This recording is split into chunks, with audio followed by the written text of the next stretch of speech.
There are 5 pharmacist traps that are wreaking havoc in our profession worldwide, keeping them stuck in an unfulfilled job, wondering if they made the right career choice.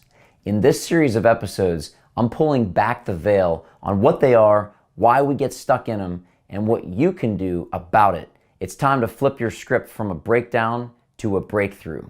I see my victory so clear. I see my victory so clear. And today, we break through. And today, we break through. And today, we break through. And today.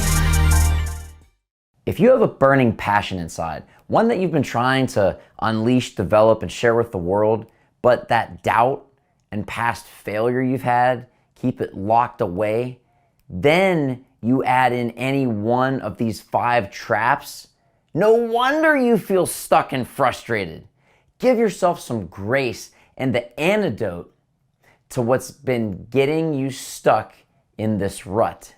Because each week in this series, I'm sharing what these 5 traps are, and this week, we're gonna go and break down one of the most common traps among us pharmacists that just rob us of our joy, steal our focus from what's really important in our life, and cause us to seek a never-ending cycle of go, go, go, go, go, all the time. Y'all are probably nodding your head smiling because you know that might be you or someone you know very well. What I'm talking about is this first deadly trap, the achiever's trap. Oftentimes, this starts out harmless enough. You know, think back to pharmacy school. You want to get an A on the exam, create a compelling presentation, and get all the awards that pharmacy school offers. We're wired and rewarded for this behavior from day one of our pharmacy training. However, if this goes into a deeper need, then it can blossom into a huge catastrophe, as there's even more opportunities to achieve and stoke this fire of the achiever's trap in the workforce as a pharmacist.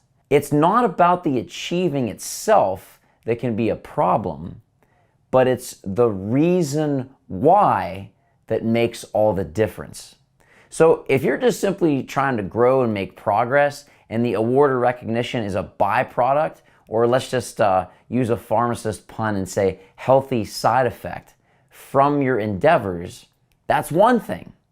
However, if you're seeking to achieve in order to gain acceptance by a person or group of people and find yourself becoming less and less secure and more of you trying to accomplish to fill that dwindling feeling, you may have fallen prey to the achiever's trap. And guys, I see this all the time. You can sense it. Someone gets something and they get recognized and they just brush it off. Like during the ceremony, they're getting an award and they're already thinking of the next thing. Not to grow, but because their core identity of being accepted is wired to the outcome of that achievement. And like I said, we are rewarded for our achievements. And you should be for your hard work, contributions, and a job well done. But what I'm saying and what I'm cautioning and maybe bringing an awareness to is if you're looking for recognition in order to gain acceptance, it can create a very unhealthy drive that will never last or satisfy. And in the beginning, that's true, it does work.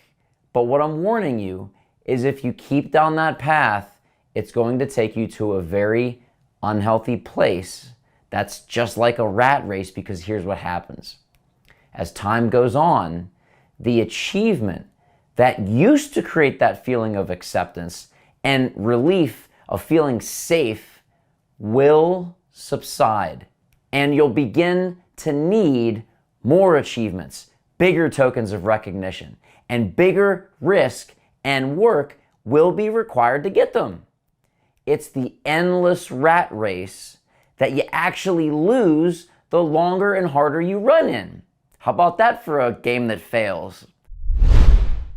Real talk though, every pharmacist wants a fulfilling career that makes use of the expertise as a PharmD to get paid what they're worth. But the problem is, despite having a doctorate degree, most pharmacists are their own worst enemies. In fact, the most common block that I hear from some of the brightest minds in our profession go along the lines of, I can't get out of my own way. I know what to do, I just don't do it. I self-sabotage and don't know why. As a coach and speaker for the last several years, I've identified that most of the common barriers blocking pharmacists from dispensing their full potential are really selling themselves short. That's why I've done something about it, and I'm excited to announce I'm hosting a live virtual one-day workshop on Saturday, October 2nd, where I will be sharing what these barriers are, why we get trapped in our own head, and most importantly, how to get out of our own way. All you have to do is sign up on the fitpharmacist.com/workshop to sign up today. If you do, you'll finally flip your script from your own worst enemy to being your best competitive advantage. This is not hyperbole, this is reality. Because if you don't, you'll continue watching other pharmacists less qualified than you get the job and promotion that you deserve, while you stay stuck where you are year after year after year.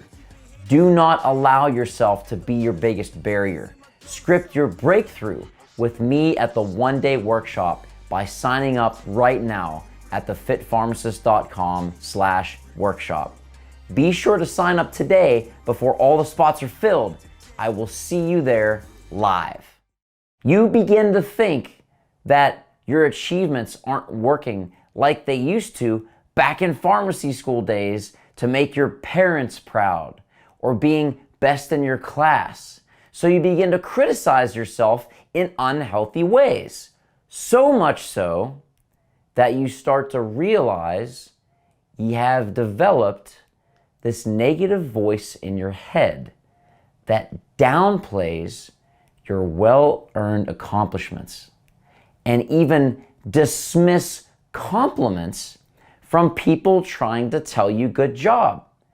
You start saying things that are the opposite of thank you because the feeling, or even if you have said thank you, it doesn't feel like you deserve it.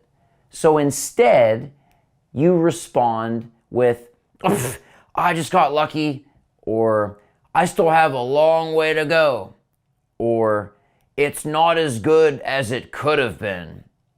If this sounds like a conversation that you've had in your own head, know that you're not alone, and also don't be too hard on yourself. Oh, Adam's put the nail on the head. I'm doing something else wrong. I better achieve more to cover that up. No. Recognize that it's not bad to want to thrive. But again, the point I'm trying to drive home is the meaning behind the achievement is what matters most. It doesn't necessarily matter what you do in as much as it matters why you do it. The first thing to do if you feel you've fallen into what I call the achiever's trap is to honestly assess what the meaning is for you when it comes to achieving. No one can answer this but you. And I say this all the time. You can BS a lot of people, but you can never BS yourself. Because regardless of the answer or conclusion you come to, this is not meant to condemn you or put you down or anything like that. This is to set you free. This is to spring that trap and lead you to a place that's a lot more healthy. So, once you give yourself that honest assessment, then look and see what void is this achievement, this need to achieve. What is it trying to fill? Again, if it's tied to that need of having to be accepted, what void is that trying to fill? Was it trying to get your parents' attention or impress someone that you wanted to gain favor with? That's the first thing, is really just to get an awareness, because any change, regardless of the context, starts with awareness. The second thing you can do is to ask if there is an alternate way to fill the void you just identified. So, for example, if it went with that example I gave of you've been trying to get your parents' attention, when was the last time that you called them or sat with them and honestly shared how you felt? They might have said something back in elementary or middle school that planted this belief that might not even be true, that in order to gain their attention or feel worthy or have their time and love, that you had to achieve or meet a certain standard. Now, that could have been taken out of context, but you rooted it so deeply and you just felt ashamed, or you felt like, oh no, it's clear as day, I don't want to talk about that. But have you ever addressed the issue? Have you ever had a conversation and faced it head on? Unspoken words can lead to assumptions, which is the opposite of clarity. And you all have heard me so many times say, clarity creates power. So consider clearing up the need you feel achieving is trying to meet. Lastly, this whole time, you've been trying to achieve, so much so that I bet you forgot to take note of what you've achieved so far in your life. What a concept. But you'd be amazed how this simple thing can relieve so much anxiety. If you feel like you haven't achieved anything and that what's driving you is that need to achieve, but you've never really taken a moment to consider if you have achieved anything, because a lot of times when you get caught in the achievement trap, you are on the assumption that you haven't achieved anything yet, and that the next thing is going to be that thing until during, at, or after you've achieved it, you're like, oh, I feel like I don't have purpose. I need to go achieve something. And again, it comes down to the meaning that that achievement is driving. Take 10 minutes for real, not thinking about it, but sit down, pen and paper, not typing. There's power in pen to paper. So take 10 minutes, and I want you to think back over the last 6 months, 1 year, 2 years, and physically write down what you have been recognized for, earned, or achieved in a journal or just a blank piece of paper. Now, you might like this, and I bet you will. And there's a lot of reasons why this is healthy, not just for this, but for your career growth.